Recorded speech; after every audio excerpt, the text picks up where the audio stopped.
You're on the air with Air Raid Radio with hosts Amy Loria and Kara White. Our show features women in aviation, including those who have made history and those who are currently making shockwaves of their own. Every show, we will hail a badass lady or two who was too remarkable to ignore. Hold on to your hats. Here comes Air Raid Radio. You've been warned. We are a pre-recorded show. If you'd like to call in and leave a comment, call us at 478-787-4768 or comment on our Facebook page and we will answer them on our next show. Our show is sponsored by Hemlock Films and Spotlight Business Solutions. Hi, and welcome to Air Raid Radio with Amy and Kara. And today we are going to be talking about the production that Amy and I worked on this year. We've actually been seeing a lot of each other, so it's been kind of nice. We have, yeah. Hi, Amy. Hi, Kara. I've been going through withdrawals for like the last couple of weeks. I know. For a while we were seeing each other almost every couple of weeks. Yes. Yeah, it was exciting too. Yeah, it was. It's been a pretty fun year.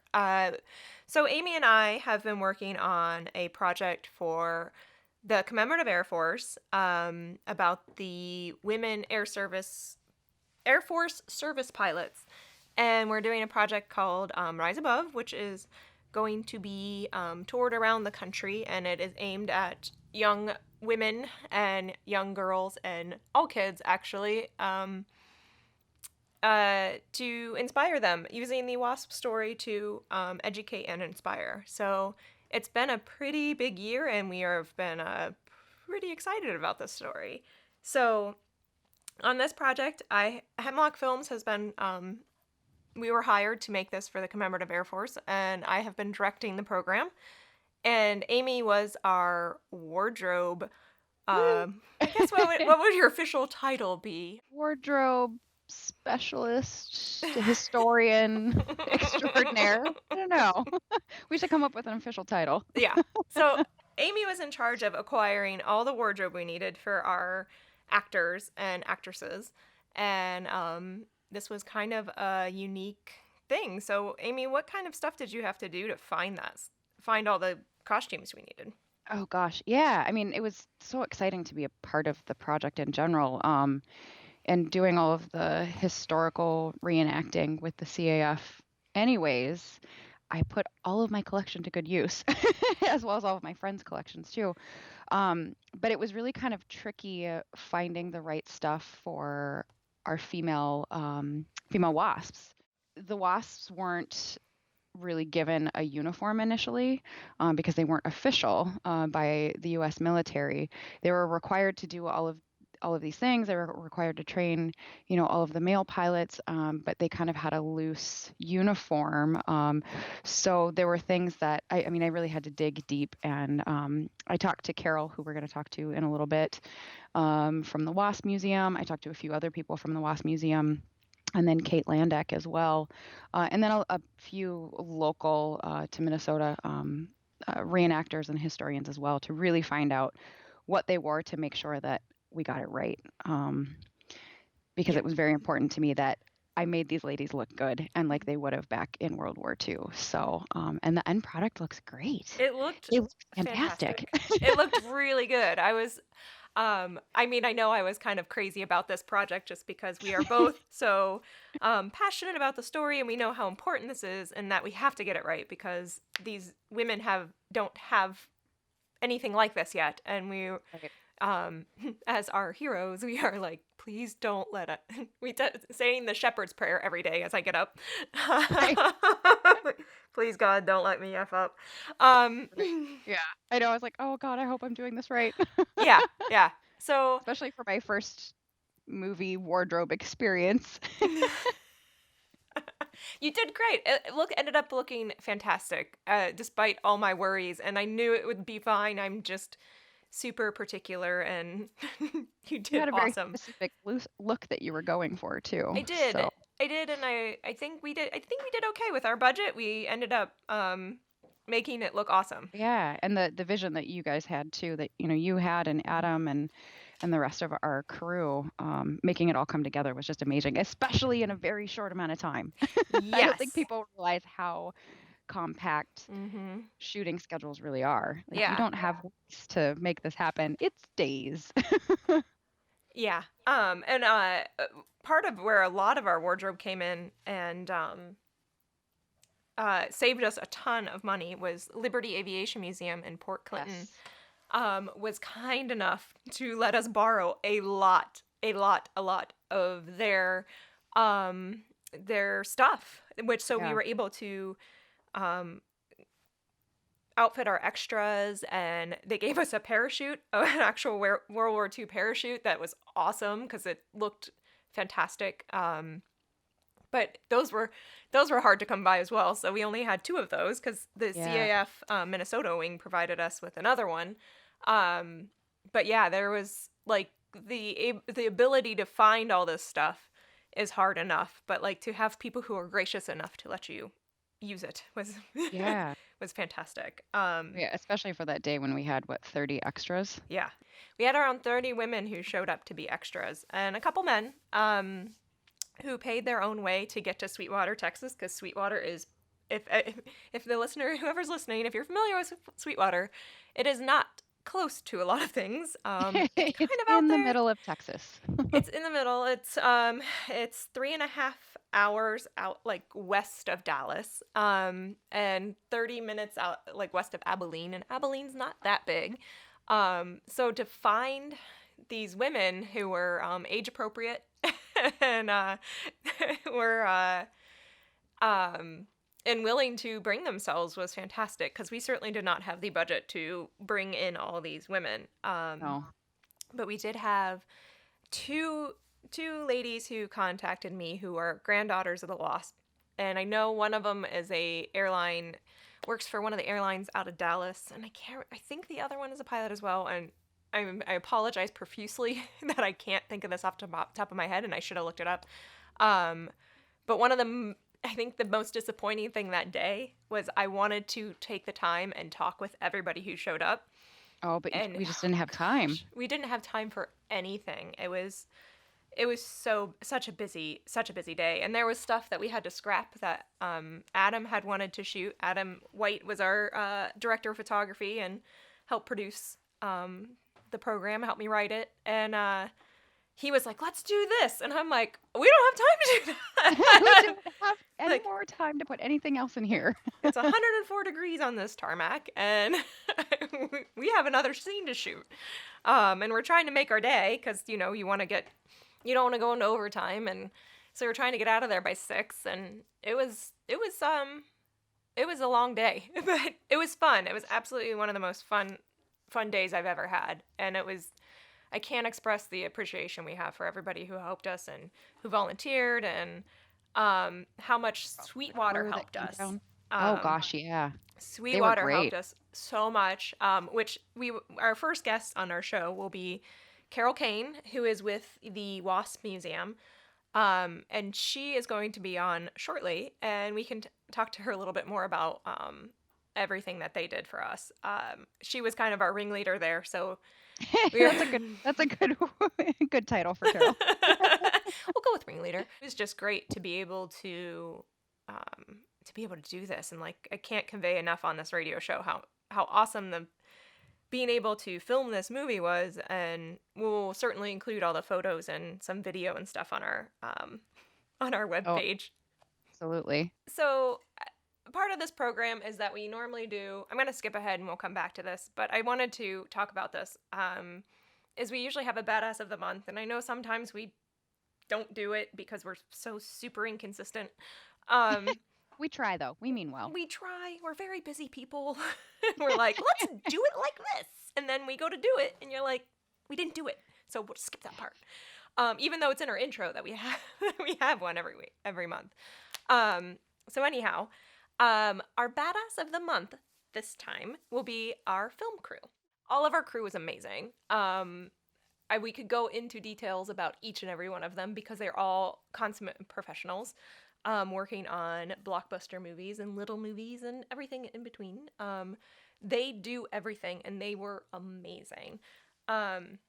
We did Yeah, it try. was so incredible to be a part of something like this. Yeah, yeah. It was, like I said, it's like I don't know how to describe it, but being on set with all these women who are professionals and are doing this job. And the film industry also has a lot of the same problems as the aviation industry, where um, there's a super small percentage of women directors. Right. Um, and there's, a small percentage of women in certain departments. Other departments are more women or female heavy, but it was nice for us to be able to have a lot of women on our crew. So, and a lot of Yeah. women that we've worked with a lot. So, and it was very special for us to be able to have them with us. But I'm going to try and name some of them, and then I'm going to feel like a jerk when I forget somebody. So, If we forget anybody, we'll post them in the Facebook page. yes, very, very, very quickly. We had Amy Faust with us, who is amazing. She is always been our Adam's camera assistant. And she sometimes steps up and does some filming for us as well. She's amazing, so She talented. she's so talented and she's so fun, and I just adore her. So it was very nice to have her with us again, because we usually have her with us on the Restorers, and we try to bring her on every Hemlock adventure we have, when we can. The sad thing is that we've done so many projects together, and every time we do a project that has to do with women in aviation, she can't come. So we're always like, you missed this one. But she didn't miss this one. It She was did so not miss awesome this to have one. her on it. I was so incredibly pleased that she was able to join us for this one. And we had Lena Holler, who was our production designer. She was in charge of all of our sets, and her and Kirsten Hook helped with our art department, essentially, on our very small budget. They were the art department, and they did an amazing job with They really knocked it out of the park. holy cats. I was so pleased. Lena and Kirsten had to recreate the famous Sweetwater sign, the Avenger Field sign, and that the iconic photo of the three women standing under the arch. We were going to recreate that for this movie, and they had to rebuild the sign, which is not small. And they In the did, middle of nowhere, yeah. Texas. And all they had to go off was a black and white photo, but it looked beautiful, and that day was amazing. And That was so cool to have those airplanes fly over like that. and her and Kirsten put together our ready room, which was just a crappy room in an old hangar, and it was full of gross things. And they cleaned it out and they made it look authentic. Again, a fantastic job that they did there. We'll have to include some of the photos of these things on our page. Lana from the WASP Museum helped us as well with wardrobe, and She was my assistant, and it was awesome. She was Amy so had great. Amy had assistants. And all the crew in Sweetwater was great. We had to hire a lot of people from Sweetwater. Laura Stance was our pilot for the CAF. She flies the AT-6, the Nella, which is the plane that the CAF has restored that was actually at Sweetwater. And they know the WASP flew in this plane and trained in it, so they bring this plane back to Sweetwater, and Laura's flying it, and she's flying it over the sign that we've recreated, over these women that we have dressed in 1940s, beautifully, I should say, thank you, Amy, in these 1940s outfits, and you just could feel it in your gut as this is, like, it just was something very special. So it was incredible to have Laura be able to do that with us as well. And of course, all our Texas crew in Dallas were awesome. It was very cool. Amy, what was your favorite part of working on this?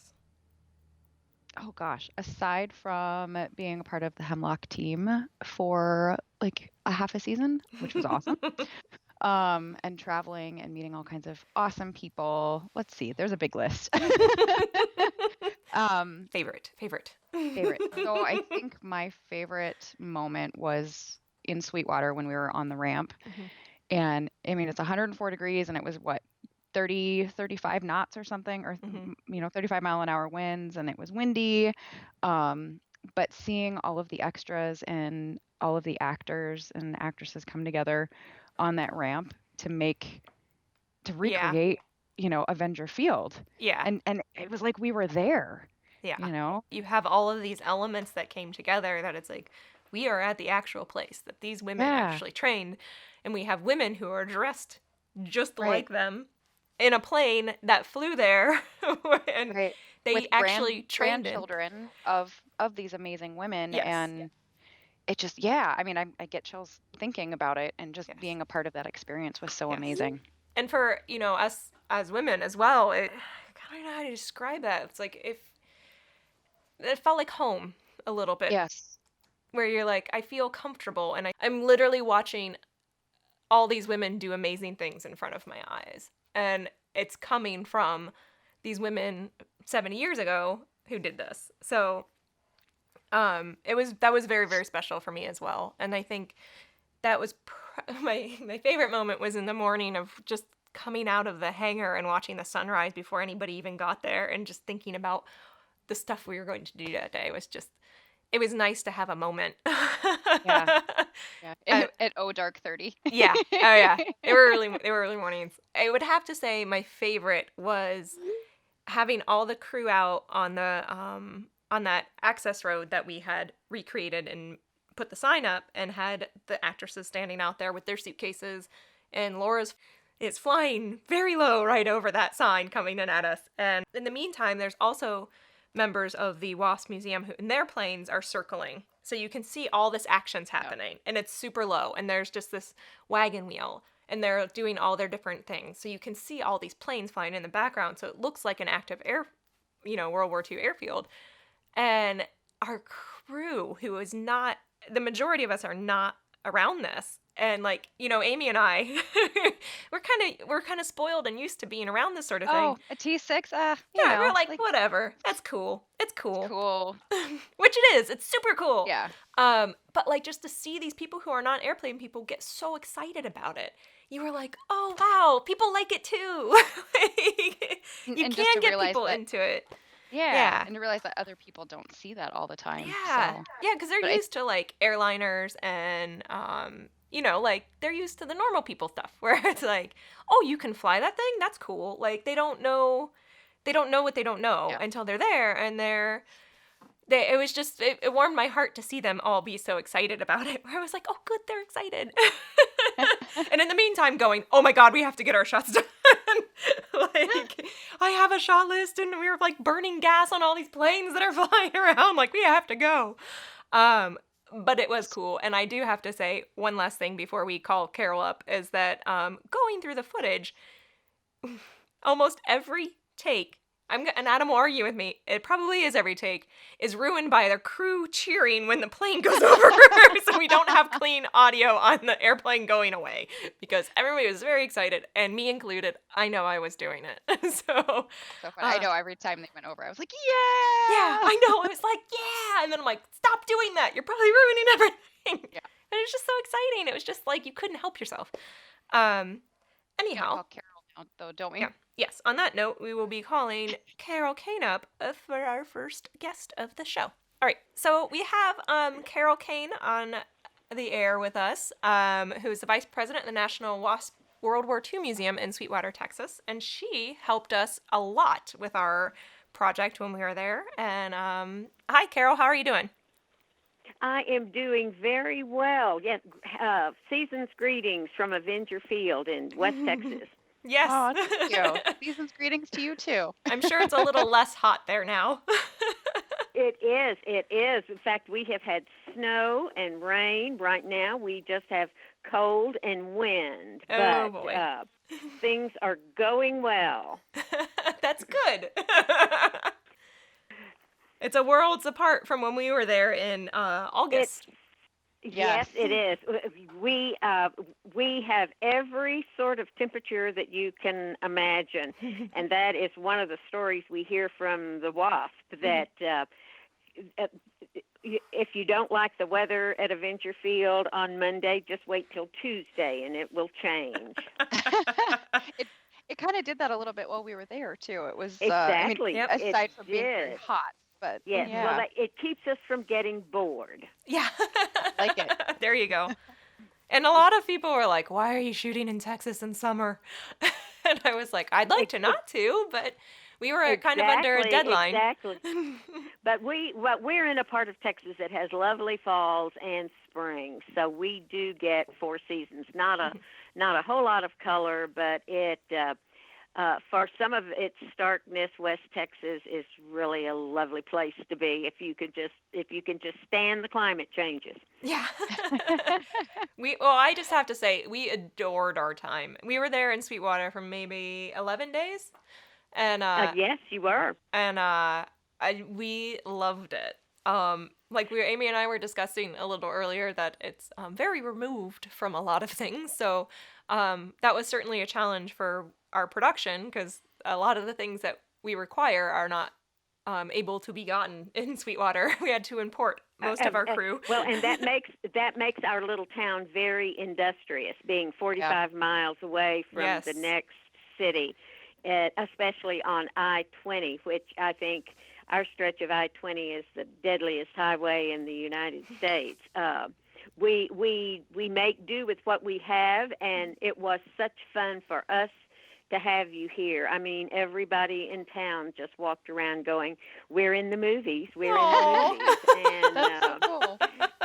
I love made it. us all feel so good. I told you when you were here, and I still resent that all the parts I tried out for I didn't get, but I didn't mind sitting behind the cameraman and watching everyone else do all the work. It was great fun. Well, you got to hold court while you were behind the camera. Exactly, I did. Yeah. I did, and I shook my finger at a lot of people too. Nice. Maybe you'll have to tell us those stories offline. Yeah. Yes, I will. Okay. I certainly will. I certainly will. I think Adam's disappointed. He's like, "What? It's not radio appropriate?" Exactly. So, Carol, yeah. you're part of the WASP Museum. How long have you been with the museum? About 13 years ago, I started as a volunteer and then was asked to be on the board of directors. Delighted to be able to serve in that capacity. I was president of the board of directors for 3 years, and then when the museum was looking for a director with curatorial and a museum background and skills, I resigned from the board and came to the museum as the administrator. And administrating was what I did because my job was to keep the museum open, to make sure that that artifacts that were mailed to us didn't go into the used clothing bin, and just keep the museum running at an even keel until we found a director that had the requirements that we wanted. So I have been with the museum in one capacity or the other for about 13 years. I have been a paid employee as administrator or associate director or vice president for going on 8 years now. Oh, wow. That's awesome. So, but the beauty of that is it doesn't feel like a job. It feels like a privilege. Each day I am able to tell the story of these wonderful women to people who are here to learn more about them, or to people who had absolutely no idea that this program existed. So it's great, and I get to talk to the WASP. I've already talked to 2 this morning. Oh, really? And yes, and there are only, we think, about 45 still with us. Oh, and wow. The youngest one, who is coming for homecoming May of 2019, is 95, getting ready to be 96. So wow. Her family is starting early to plan her big adventure again at Avenger Field in Sweetwater next May. So it's a privilege, and it's such a wonderful, exciting story to tell that I never get tired of it. Every book I pick up, every person that I talk to offers some tidbit of information that I certainly didn't know, and that a lot of times the museum didn't know. So it is truly an adventure. Plus, I get to be in the movies every so often. You do. Would you want to be in Yes. another movie, Carol? I'm ready. Yes, I think I'm ready for a speaking part. Okay. I like it. There you go. For the sequel. Yep. For the people. Yes. Oh. So how many WASP are going to be there for homecoming this year? Well, we're not sure. Because of their advanced age and health, we never know for sure. There were 5 here last year. The WASP that I talked to this morning, she has a cousin who was also a WASP who lives in Hawaii, and the cousin in Hawaii is 98. So Oh my gosh. that takes some doing and planning. So I feel like we have 2 that we know are coming. Talked to B. Haydu this morning, and if her health permits, she will be here. We're going to be so lucky to have 5. So that is right now. That's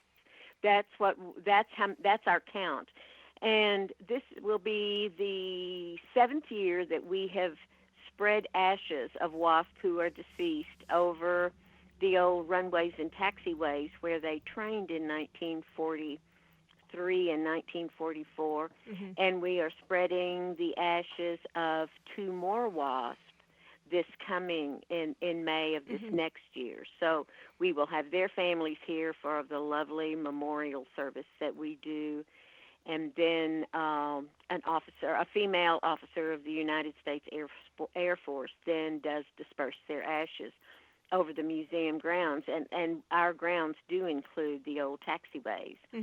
In fact, I think you were out by some of our old runways when you reconstructed the entranceway to Avenger Field for your movie. Yeah. And when we first got there, the airport manager, Bob, is that his name?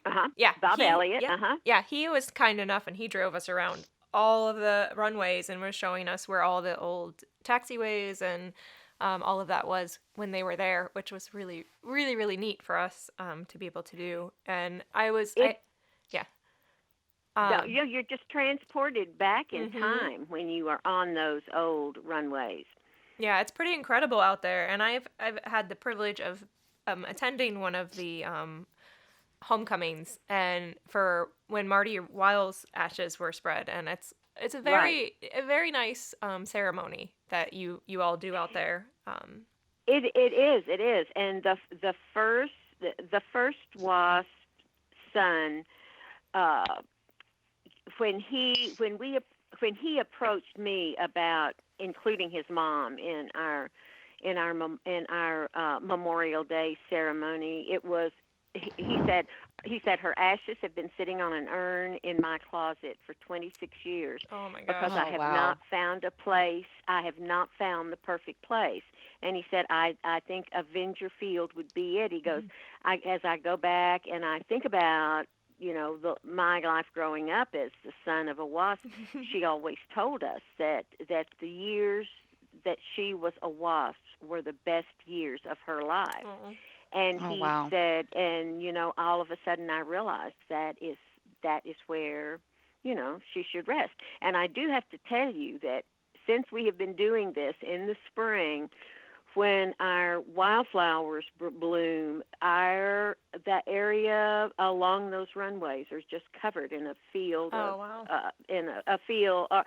covered in a cloak of yellow wildflowers. Oh, so, beautiful. Really? The powers that be in Mother Nature knows that these wonderful women are coming home. Yes, and it's that was one of the things when we would tell a lot of our crew members who were with us who really didn't know anything about these women before we got there, and we were telling them these stories, and there's how many WASP ashes have been spread out there so far? This year will be 12. Okay. So yeah, there are 10 now, and then these 2. So we were telling them that all these, these WASP had their ashes spread here, and they were like, really? And they were just so blown away by it, especially since we were also describing to them how in our interviews they were all like, oh God, it was terrible there.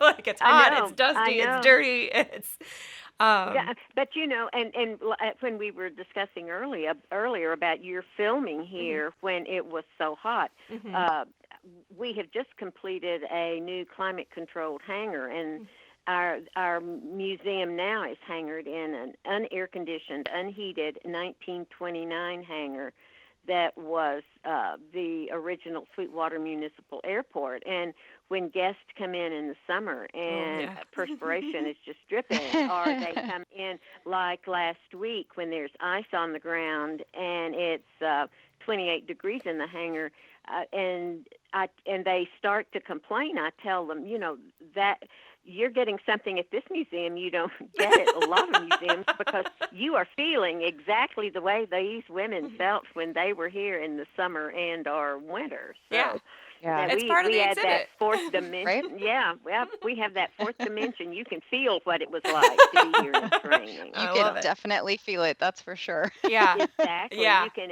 a first-hand experience.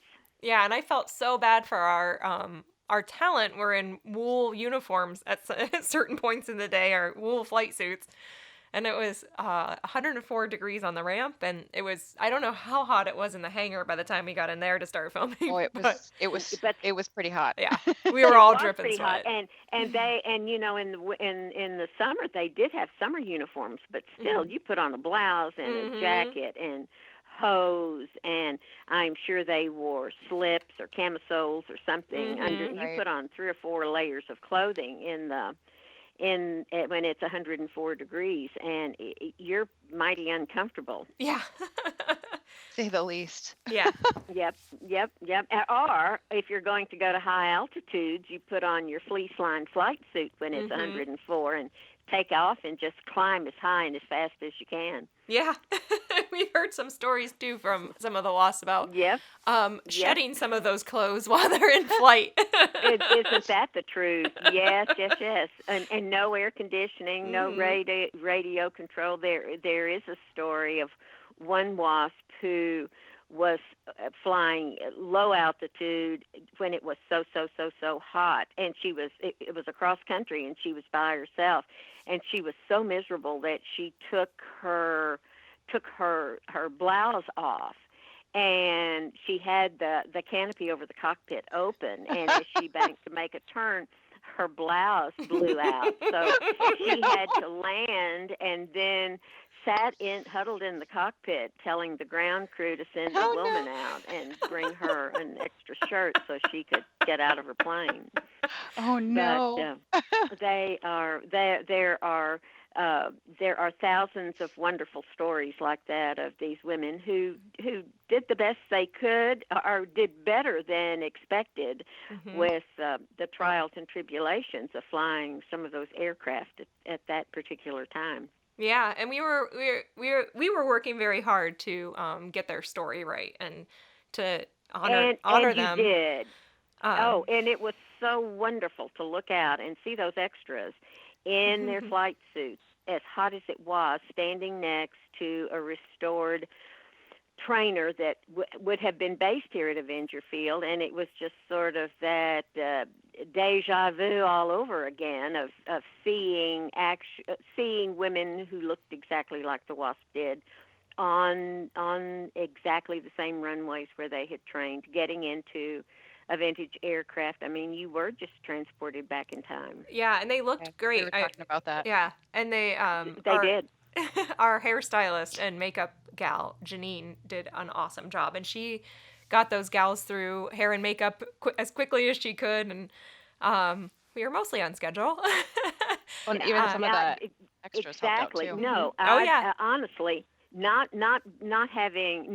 being in the movie industry, it was amazing to see how much you could get done, and Mhm. how close, and how you did duplicate history or reproduce, or whatever the correct verbiage is. But Yeah. no, it was, you looked at those women and you knew that you could transport them back 75 years and they would fit right in. Yeah, Yeah, they really they would have. were those they were all volunteers and they were great, and there was a shot by the end of the day, we had them all up and climbing into the row of aircraft that we had there, including the WASP museum's airplanes. Right.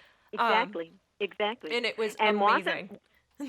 wasn't wasn't one of the extras related to a WASP? I mean, you really had. Yeah, There were a couple. there were two gals who were granddaughters of the WASP, and I think they're And both see, pilots and how now. wonderful. Yeah, yeah. And how wonderful is that to be able to have, the prodigy of these women come back and play the part of their grandmother in a movie. Yeah, Yeah, it was amazing. Yeah.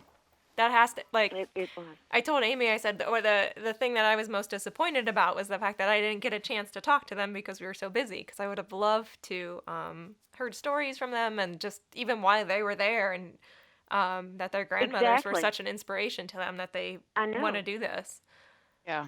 And that's the worst part of events here at the museum is that you work so hard to get the people Yeah. that want to be here, that need to be here, that have a story to be told, and then I, like you making the movie, work so hard on everybody else gets more Yeah. time with them than I do. But Mhm. but aren't we lucky to have been able to have known these women forever, Yes, for however absolutely. long or Mhm. short a period of time, just to be able to have shared a minute or two with them. And I'm sure Absolutely. you are as aware as I am that these women are as dynamic and forward thinking today as they were when they were part of the Women Air Force Service Pilots program. Absolutely. They are. And Yeah. go ahead. Oh no, I was just gonna say they are an inspiration to Yeah. me, always and forever. So. Yeah, and they have such a zest for life. I mean, they're not afraid of what's around the corner, and really and truly, they're not afraid of the passage of time. They just they still try to fill each moment of their day with something new and exciting. And there's not a couch potato in the crowd. No, there is definitely not. Well, Carol, we're coming up on our time limit on our show, but I wanted to ask you. I hope you had a good. Well, I guess just say I hope you had a good experience working with our film crew. And do you have any thoughts for the future of making when you make more movies? It was wonderful having all of you here. I'm sorry you work so hard in the daytime, and it takes such preparation at night.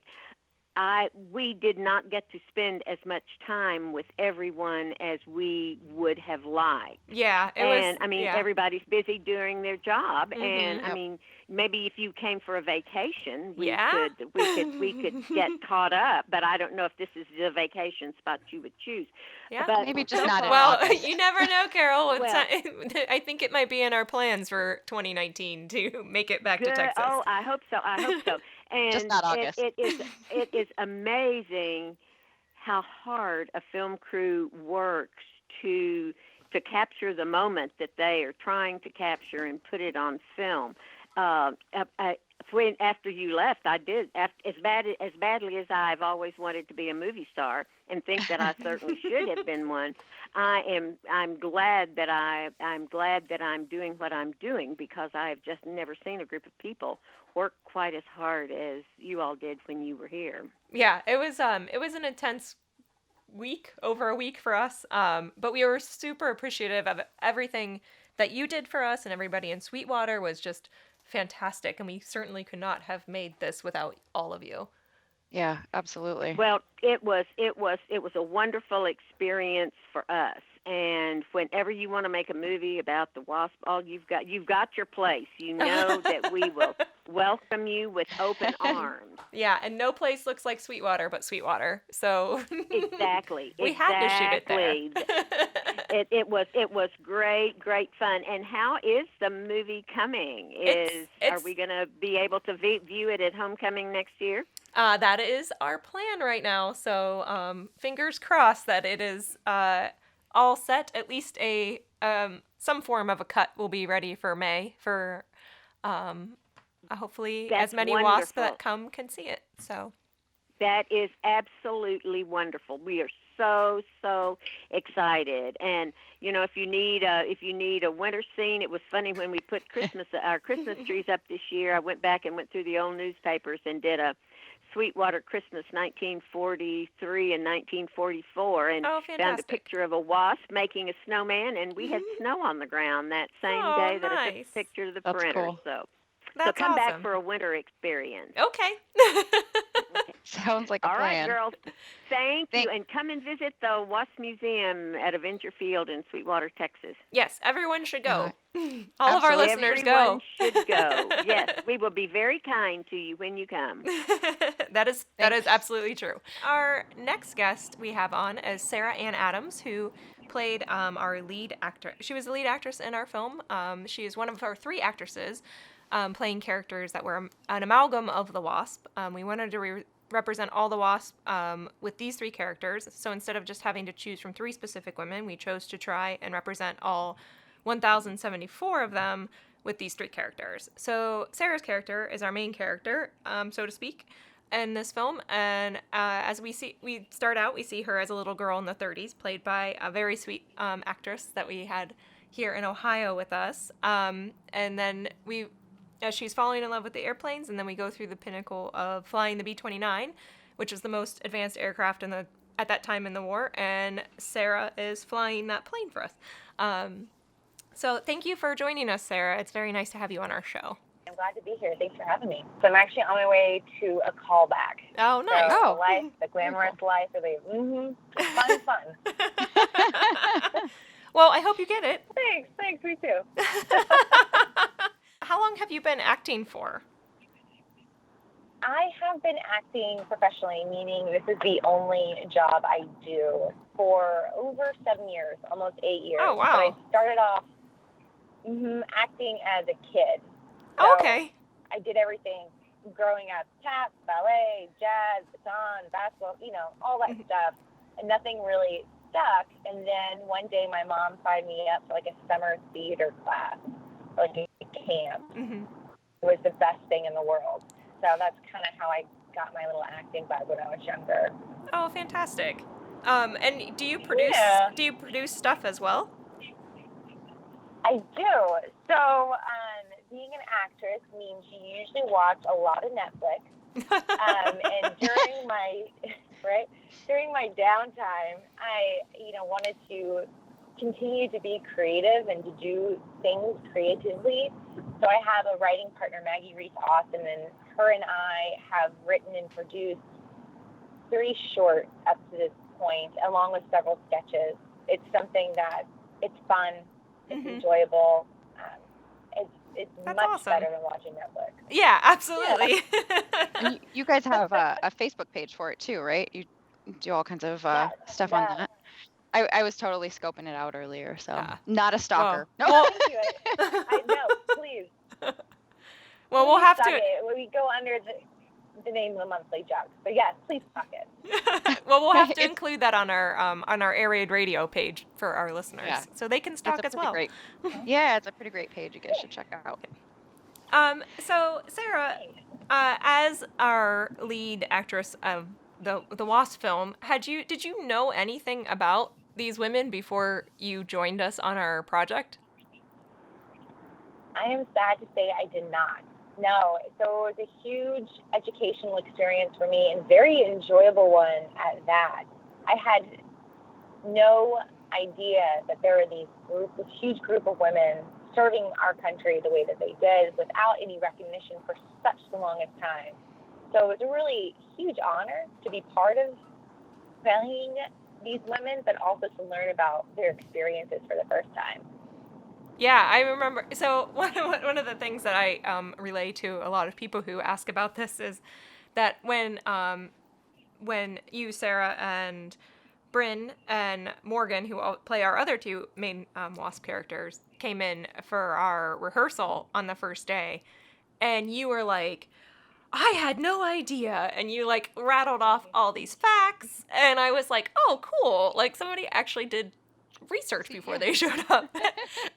and then I was paralleling that with our male actors, who were great and fantastic, but they did not come in with that same level of having done this research, and I was just like, oh, it's kind of interesting. But as we talk with people, I think it's more that because we as women, and these women are so unknown, that you feel like there's this duty that you have to do everything you can to get it right. So I think it's a little different for us coming into this as women filmmakers. That's such a stupid thing to say, women filmmakers, but there's I understand. yeah, but it was very nice to have having you come in and knowing a little bit something about it before we started out. I can tell you. So when I started doing research, Maggie, I would text her constantly. Maggie, did you know this? Do you know this is what they did? Do you know that they would do all these things? And she's like, no, I have no idea. I'm like, yes, this is true. This is history. So it was. I have passed the baton on to many of my fellow females. I'm like, these women did these things, and then they weren't recognized for decades. Yes. Like, one of my favorite things to think about is them in 77, when the Air Force announced it was going to be the first time women were flying military aircraft. I just have this like sequence in my head of all these women in their homes calling each other up on the phone and being like, did you see this? Oh, have you heard this? Absolutely. Like, that's not true.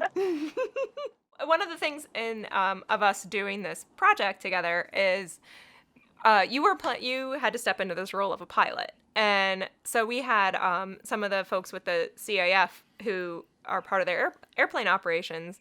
They had to show you how to use the airplane, how to operate the airplane. Mm-hmm. What was that like for you, being able to get into those planes and, like, actually touch some of the controls? It was extremely intimidating at first. And then once you learn, because you don't want to break it. I mean, I know it's an airplane and it's not supposed to be easily broken. But the thought goes, like, I'm going to ruin something. I'm going to step on something, put a hole in something. Yes. And then you're like, oh, that stupid actress broke the plane. And so you're intimidated at first, mm-hmm. but then you feel like a badass at the end. Like, look at me getting in and out of this plane with ease, and I got a parachute on my back, and it's 110 degrees outside. You did very much look the part doing it. So it looked very well done. So. Very well done. So did you have to actually start the AT-6 when you got into that plane? Yes, I was given a rundown of how to start the plane, and again, very intimidating. I'm like, I'm going to set this on fire. Yeah. I am going to do something completely wrong, and it's not going to work, and something's going to explode. But it was very powerful feeling when you did it. It was very much you're in control of this machine. It was really, really awesome. I kept thinking back to these women who did it for real as their job and not knowing sometimes what was going to happen when they did start up their plane that they had been given. Mm-hmm. Really, really empowering. Yeah, and that's... everyone should go start a plane. That is true. Everyone should start a plane. It's not as hard as you think. It isn't as hard as you would think it is. Well, one of the scenes, too, is talking about the men being afraid to fly the B-29s. Because they would start on fire. And it's kind of one of my favorite shots with you, Sarah, where you're explaining to the men, like, oh, no, don't worry about it. Just do this instead. Mm-hmm. Yeah. It's great. The way it's written, too, it's like, oh, just follow the directions. Like, right. There are instructions on how to... Right. All you have to Come do on. is read it. Just read the checklist, man. It's not that big of a deal. Yeah. Yeah, I think that's so, like, that's such a funny... I mean, it's still the same today. I feel like that's a lot of women probably feel the same now, where it's like, if you just read the directions, you wouldn't have a problem. Just read and the that's checklist. Exactly. When you read the transcripts of the two women who flew the B-29 in this instance. And she says in there, she's like, we were just following the instructions. For our listeners we're just rattling on about it, like everybody knows what we're talking about. Our B-29 scene is our two WASP characters have been tasked with the job of showing the male pilots who are afraid of flying the B-29 because it had so many engine fires that they had to have these women come out. Colonel Paul Tibbets had this idea to bring these women out and be like, they're going to show them how to fly this plane, because it's so easy, a woman could do it, was Yeah. one of the mottos from the 20s when they would advertise airplanes, is they would get women to fly their planes because it's so easy, women can do it. So see, men, you should buy airplanes. So same concept. And yes, it's super silly to us now. And it was super silly to them then. Like, those women were like, this is stupid. Yeah, it's ridiculous. But yet I'm doing this, and it's my job. So I'm going to do it and smile. But one of you, Sarah, also had an interesting experience when we were leaving set to go to lunch, because we were on an active airport. So there were people there who were not part of the film crew. And they saw you in your outfit. Absolutely. I completely forgot about that. Yes. So I was breaking. I was going to lunch, and I was in full wardrobe, still hair and makeup, completely like I stepped out of the 50s. It was fantastic. And this gentleman, an older gentleman, asked me, he goes, "Oh, are you part of the project?" I'm like, "Yes." He goes, "Oh, are you a stewardess?" I'm like, "No." No, I'm No, not. I'm not. I'm playing a pilot. He's like, oh, okay. That's a stewardess. Wow. No, it floored me. I'm like, really? And he was as polite as he could be. Oh, of course, yes. Yeah. I was That's really funny. I think I was even wearing a bomber jacket at that point. Yeah. Too. And I'm like, what stewardess is wearing a bomber jacket? Yeah, like, I mean, that's that's the level of, like, is it because you were a woman getting out of the plane that it was just like, oh, stewardess. Like, I don't care what you're wearing. Yeah. She's flying the plane because a pilot is in the restroom. Something, you know. Right. You're holding on to his bomber jacket for him, right? Yes. He wanted to make sure he didn't lose it, so he handed it to me. Right. Yep. While I'm passing out beverages. Don't forget those snacks. I'm curious how the drink cart works on a bomber. We're like, I'm sure those guys would have loved to have had drink service. Hey, Sarah, can I ask you a question? I think we've only got a few minutes left, but I wanted to ask you what your favorite moment from the different shoots that we did was. If you have one, or if you can narrow it down. That is a really great question. The entire shoot, I tell everybody, it's one of my favorite moments, experiences of 2018, outside of giving birth to my son. Like, I have to remember that also happened in 2018. But I will never forget the first time we were shooting in Sweetwater, and we walk out. I think it's like the sun hasn't even come up. I think our call time was like 7:30, or it was early. And when you walk out onto the tarmac and you see all of the planes sitting there, and as the sun is coming up on the horizon behind them, it was just this breathtaking, beautiful moment. And you kind of feel the gravity of the situation then, like, oh, this is real. This happened before, and we're just representing history. So it was pretty powerful. I'm like, you guys planned this really well. Like, kudos, director. Good job. It was all in her plan all along. I mean, it was like you timed the sun perfectly. It was just beautiful. It was indeed, and that was a pretty. Yeah, it was a good moment being out there. Initially, I mean, it was a great day being out there. But you mentioned that you are a new mother, and several of the WASP were actually mothers when they went into service and left their kids at home and went off to fly airplanes. So I feel like that's just another level of something that you could connect with while you were there, among the other things that you have, but also about I know. you have to leave your little boy at home. I know. It was just incredible. All service women, what they do then and what they continue to do now, being a woman, being a mom, it's beyond anything I do on a daily basis. So it's pretty incredible. Yeah. Yeah, it really is. Yeah, I think that's. I do have to say, though. Oh, go ahead, Sarah. One of my least favorite moments is when it was the end of the first day or second day, and we were in the war room shooting that scene, and there's no circulation of air, and we're in full like wool suits, and then there's hornets attacking people. Yes. They really were. They were attacking people out Yeah. on the ramp. It was crazy. All of a sudden you see a couple of And guys running by like, ah! Yes, and like it's gonna happen. There's a hornet's nest in this room, and we're not gonna be able to get out. Yeah. We made it through, y'all. We did it. We did it. Our poor crew members, several of them were stung, and They weren't as lucky. Yeah. But they didn't complain either. They were like, nope, we're good. All right, give me an ice pack. Let's keep working. We're on a It timeline. looked super painful. So And I just want to say too, I am sorry about the wool in that hot hanger. I just Yeah. want to let you know that. You know? But here's the thing is, though, these women wore that. So I'm like, man, Yeah. if they could do it and be fine with it by choice, I can suck it up and be fine with it for 2 days. yeah. And you guys, nobody ever complained either. It was so impressive to see everybody just work and get it done. And nobody complained about the heat, how hot it was inside, and, the uniforms and shoes, and, nobody complained about anything. Yeah, it was great. One of our extras, it was so hot, one of the extras, vintage shoes melted on the tarmac. So I didn't know that. yeah. Yeah. Oh yeah. Caitlin, her shoes melted. Yes.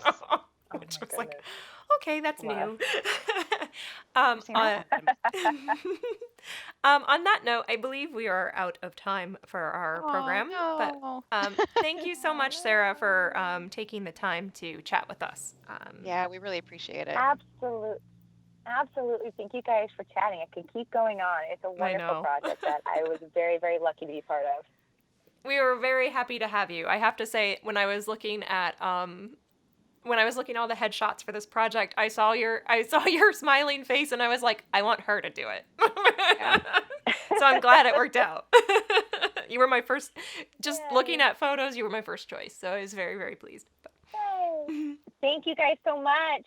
yeah. Yeah. All Thank right. you, Sarah. Take care, Sarah. Bye. Bye. Thank you for Sarah and Carol for calling in and being our guests. And I hope everybody enjoyed our ramblings today. And don't Probably forget. ramble again in the future. Yeah, right? Tune in next month for more rambling. So check out our Facebook page for more info. Also, there's a CAF Rise Above WASP Facebook page that has more information on the project. And our sponsors are Hemlock Films and Spotlight Business Solutions. And yeah, so we'll put all of the images and all the cool stuff we talked about today on our Facebook. So please All check of it out. All right, and we'll see you next time.